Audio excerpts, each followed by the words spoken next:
Rekan-rekan hamba Tuhan, khotbah topikal yang Alkitabiah itu mempunyai banyak keuntungan yang kuat yang akan dapat mendukung pelayanan kita.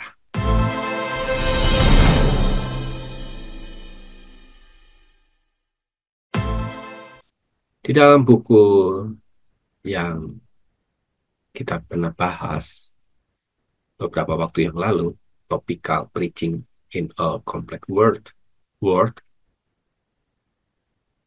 saya sudah menyampaikan beberapa prinsip utama melalui buku tersebut.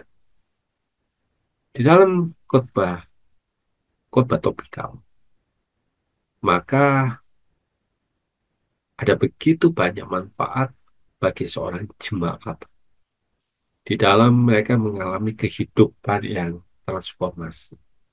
Mereka mengalami pengenalan di dalam Tuhan. Hidupnya diubahkan karena adanya sebuah kebutuhan-kebutuhan yang begitu sangat dia gumuli itu terjawab. Oleh sebab itu, bagi saya, khotbah topikal itu merupakan khotbah yang begitu sangat relevan. Bisa menjawab kebutuhan secara spesifik. Dia akan bicara mengenai soal iman, ketakutan, bahkan masalah-masalah yang menjadi polemik saat ini, saat kini. Karena khotbah-khotbah yang relevan itulah khotbah-khotbah yang menjadi problem jemaat yang ada. Sebuah relevan harus kita lihat di dalam sebuah bagaimana jemaat itu bisa menyelesaikannya, sebuah khotbah. Yang kedua, Bapak Ibu Saudara-saudari rekan-rekan hamba Tuhan, khotbah topikal itu pandangannya lebih luas.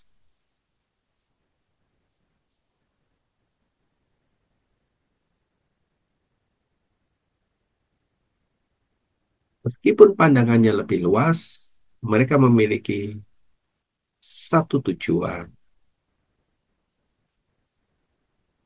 yang detail.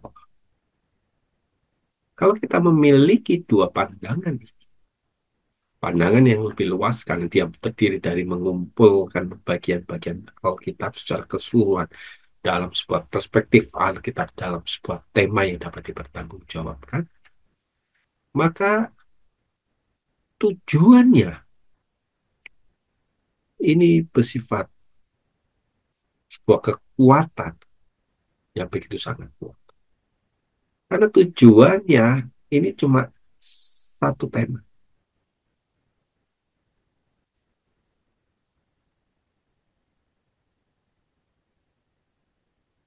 Menjawab kebutuhan jemaat. Mana ini bisa disusun secara lebih sistematis. Sesuai dengan kondisi dan menjadi sebuah jawaban atas sebuah krisis. Penggalian yang begitu sangat praktis bagi jemaat di dalam kehidupan keseharian mereka.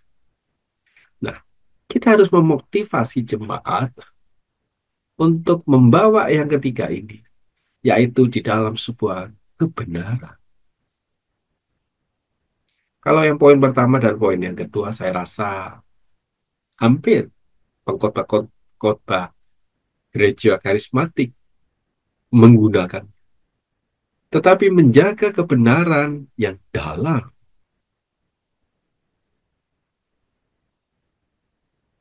yang alkitabiah. Ini menjadi PR utama bagi mereka. Bagaimana kehidupannya firman Tuhan itu mampu untuk diaplikasikan. Kalau yang ini, aduh, kelompok-kelompok Injili dan kelompok-kelompok gereja-gereja yang non karismatik begitu sangat kuat, tetapi pengaplikasiannya begitu sangat lengkap.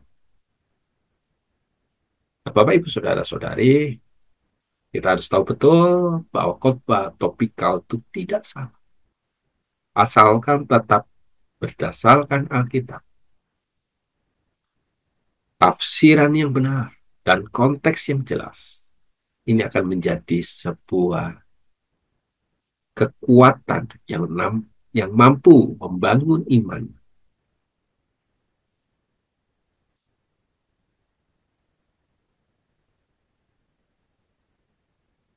efektif, bahkan membangkitkan harapan.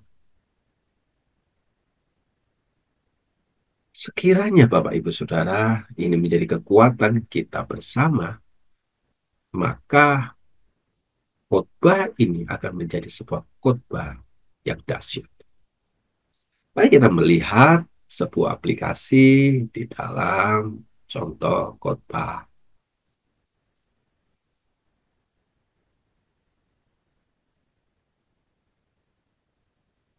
topikal.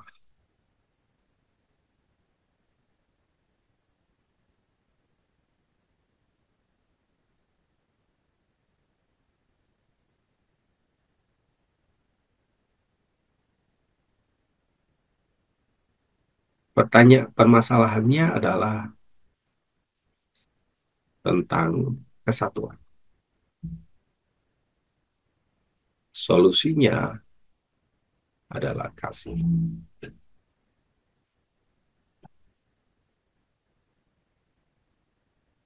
Tema pergumulannya yang menjadi pertanyaan besarnya adalah bagaimana kita mengasihi sehingga terjadi kesatuan. Maka poin yang pertama bisa kita ambil di dalam kitab 1 Yohanes 4 ayat ke-7 hingga ke-8. Allah adalah kasih. Poin yang kedua bisa kita ambil di dalam Yohanes 13, 34 hingga 30. Perintah Yesus.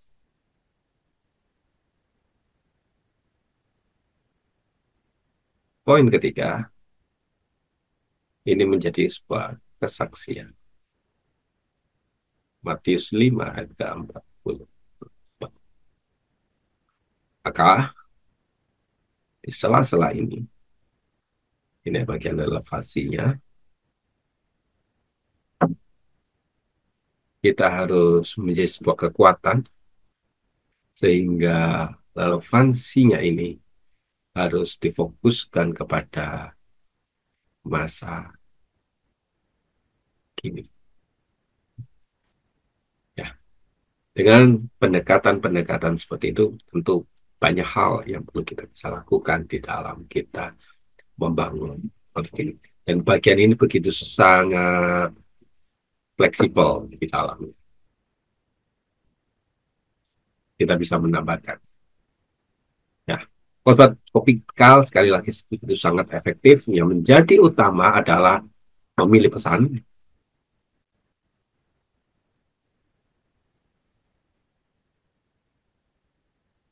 sebagai kunci utamanya, memilih pesan sebagai kunci utama supaya konteks kita